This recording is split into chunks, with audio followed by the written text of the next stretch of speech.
पहले डिप्लोमेसी से जुड़े कार्यक्रम को दिल्ली के गलियारे तक ही सीमित रखा जाता था।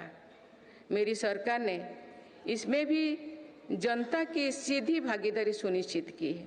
इसका एक बेहतरीन उदाहरण भारत द्वारा G20 अध्यक्षता के दौरान देखा गया है।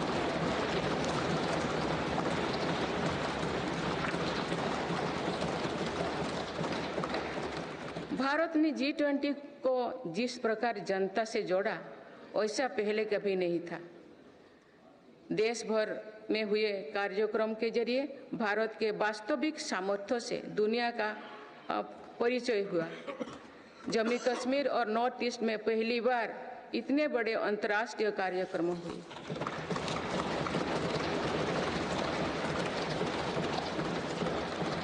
पूरी दुनिया ने भारत में ऐतिहासिक G20 सम्मेलन की प्रशंसा की।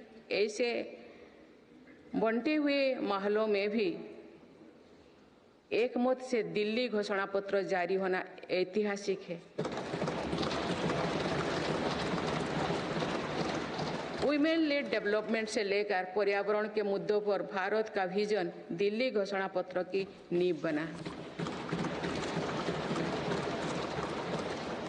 हमारे प्रयासों से G20 में अफ्रीकन यूनियन के स्थायी सदस्यता को भी सराहा गया है। इसी सम्मेलन के दौरान Bharat middle east Europe corridor के निर्माण की घोषणा हुई है। ये कॉरिडोर भारत के सामुद्रिक सामर्थ्य को और सशक्त करेगा। ग्लोबल बायोफ्यूल अलायंस का लॉन्च होना भी बहुत बड़ी घटना है। इस प्रकार के कदम वैश्विक समस्याओं के समाधान में भारत की भूमिका का विस्तार कर रहे हैं। माननीय सदस्यगण, मेरी सरकार ने वैश्विक विवादों और संघर्षों के इस दौरे में भी भारत के हितों को मजबूती से दुनिया के सामने रखा है। भारत की विदेश नीति का दायरा आज अतीत की विदेशों से कहीं आगे बढ़ चुका है। आज भारत अनेक वैश्विक संगठनों का सम्मानित सदस्य है। आज आतंकवाद के खिलाफ भारत दुनिया के एक प्रमुख आवाज है।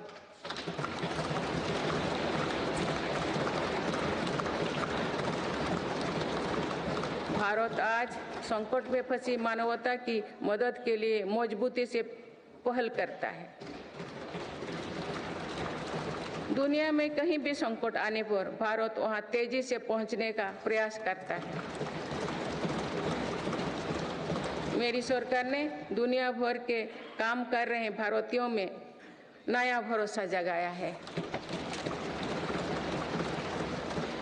ऑपरेशनल गंगा, ऑपरेशनल कावेरी और वंदे भारत जैसे अभियान चलाकर जहां जहां संकट आया वहां से हर भारतीयों को हम तेजी से सुरक्षित वापस लेकर आए।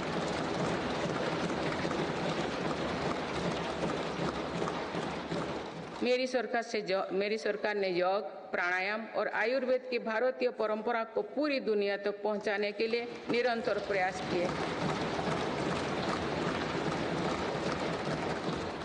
पिछले वर्ष संयुक्त राष्ट्र संघ के मुख्यालय में 135 देशों की प्रतिनिधित्व ने एक साथ योग किया।